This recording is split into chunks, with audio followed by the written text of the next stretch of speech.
ভালো আছো? আমি এখন বানাচ্ছি গাটির ভর্তা। প্রথমে একটু সর্ষে তেলটা দিয়ে দিলাম। গাটির ভর্তার জন্য সর্ষে তেলই করতে হয়, ওটা সাদা তেলে কোনো টেস্ট হয় না। তা সর্ষে তেলটাকে গরম হতে দেব। তার জন্য আমি রেখেছি একটা শুকনো লঙ্কা, একটা কাঁচা লঙ্কা, আর রেখেছি 4-5 কোয়া রসুন, আর পেঁয়াজটা গোল গোল করে একটু পাতলা করে কেটে নিয়েছি। এর জন্য 4টে গাঁটি নিয়েছি আর একটা আলু সিদ্ধ নিয়েছি। নুন হলুদ তো লাগবে। এবার এটা গরম করার অপেক্ষা আমাকে থাকতে হবে। গাঁটির ভর্তা আমি অনেকে কষিয়ে বেটে নেয়, আমি একদম কি করেছি, এগুলো সিদ্ধ করে নিয়েছি নুন দিয়ে। এইবার আমি কি করছি, রসুনটা আগে দিয়ে দিচ্ছি। এটাকে কুচিয়ে দেওয়া যায়, কিন্তু রসুনটা আমি কুচিয়ে দিইনি, একটু গোটা গোটা থাকলে খেতে টেস্ট লাগে বেশি। তাই এখান থেকে যেহেতু গাঁটিটা নরম, আমি আরও ছোট্ট ছোট্ট টুকরো করে দিলাম।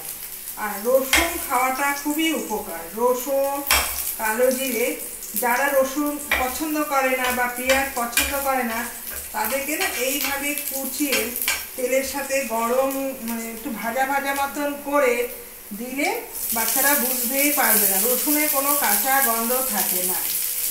এবার আমি পেঁয়াজটাকে কি করছি, পাতলা পাতলা গোল করে কেটেছি, এই কারণে এটা খন্তার সাহায্যে কী হবে, আলাদা হয়ে যাবে। আর এটা আমি গ্যাসটাকে একদম কমিয়ে করতে হবে, যাতে বেশি না পড়ে। ঠিক আছে, খোসাগুলি সব আলাদা করে দিয়েছি। যেহেতু আমি গোল গোল করে কেটেছি, এর মধ্যে দিচ্ছি আমি শুকনো লঙ্কা।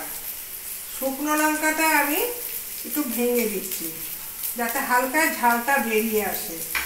আর বেশি ঝাল অনেকে যারা পছন্দ না করে, 4-5টা কাঁচা লঙ্কা বা শুকনো লঙ্কা ভেজে রেখে দেবে, ওরা যার যেরকম ঝাল সে মেখে খেয়ে নেবে। ঠিক আছে, পেঁয়াজটা বেশ হয়ে গেছে।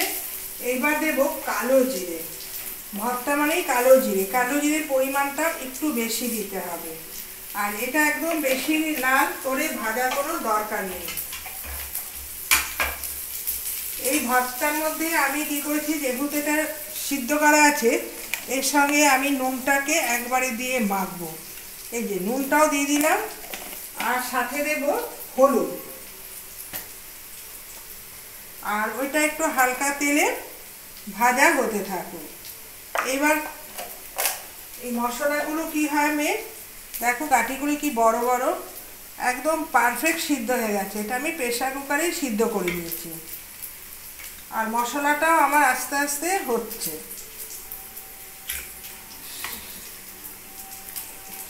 এই গাঁটিটা আমার খুব একটা ভালো না মনে হচ্ছে, এটা আমি বাটিতে ফেলে দিলাম।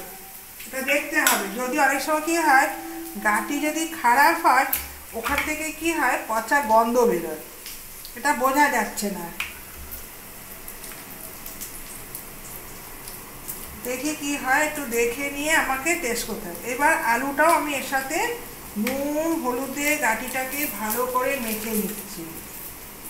দিয়ে এই ভাজা মশলাটাও এখানে দিয়ে দিলে মাখা যায়, কিন্তু আমি এটা কি করছি, একদম দেখেছো গাঁটিগুলো দেখে বোঝা যাচ্ছে না, বড় বড় দেখে খুব লোভ হয়েছে, নিয়ে আসলাম। কিন্তু এখন দেখছি, অবশ্যই এটা দোকানদারের দোষ না, আমার ঘরে এটা প্রায় 1 সপ্তাহ পর পড়ে আছে। আজ খাবো কাল খাবো করে খাওয়াই হয়েছে, তাও মোটামুটি বেশ। এবার এই তেলের মধ্যেই দিয়ে দিলাম। এটা তেলের সঙ্গেই ভাজা মশলাটাও মাখা যায়, কিন্তু আমি না মেখে একবারে তেলের মধ্যেই দিয়ে দিলাম। এবার হাতটাকে ধুয়ে দিই। আর এটা একটু পিছল টাইপের, দেখবে যেমন আলুর চোখা কি হয়, আমরা এইভাবে মাখি। একটু কি হচ্ছে, একটু তেলের সাথে এটাকে ভালো করে মেখে নিচ্ছি। এটা দেখলে মনে হবে আলুর চোখা। এই চোখাটা তোমরা খেয়ে দেখবে, আলুর চোখা তো অনেক খেয়েছো। এটা হচ্ছে গাঁটি, তো ভর্তা বলে, কেউ আলুর গাঁটির চোখা বলে, তাই এটা আমি দিচ্ছি গাঁটির ভর্তা। একদম ভাজা পেঁয়াজ রসুন একসাথে সব করে নিলাম। দারুণ লাগে খেতে, তোমরা ট্রাই করে দেখবে।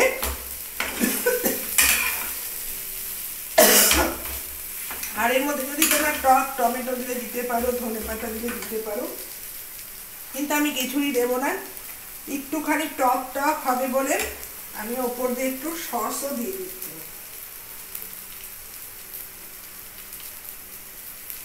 যে কোনো জিনিস দেখবে একটু টক টকটা ভর্তার মধ্যে না একটু টক টক ভালো লাগে। ধনেপাতা থাকে ধনেপাতা দেওয়া যেত, কিন্তু ধনেপাতাও দেবো না। আর কসুরি মেথি থাকে আমার ঘরে, ওটাও দেবো না। দেখো এই ভর্তাটা কি সুন্দর, এটাই দিয়ে গরম গরম ভাতের সাথে প্রায় আর কিছু লাগে না। মুসুরির ডাল দিয়ে এই ভর্তা দেখবে দারুণ লাগে। দেখো উল্টিয়ে পাল্টিয়ে ভালো করে রেখে দিলাম। দেখো দেখেছো, হাতে মাখা যেত, যেহেতু শুকনো লঙ্কা যদি হাতে ঝাল লাগে তার জন্য আমি কি করলাম, তাওয়াতে একটু নাড়িয়ে নিলাম। দেখো পারফেক্ট হয়ে গেছে। সঙ্গে থেকো।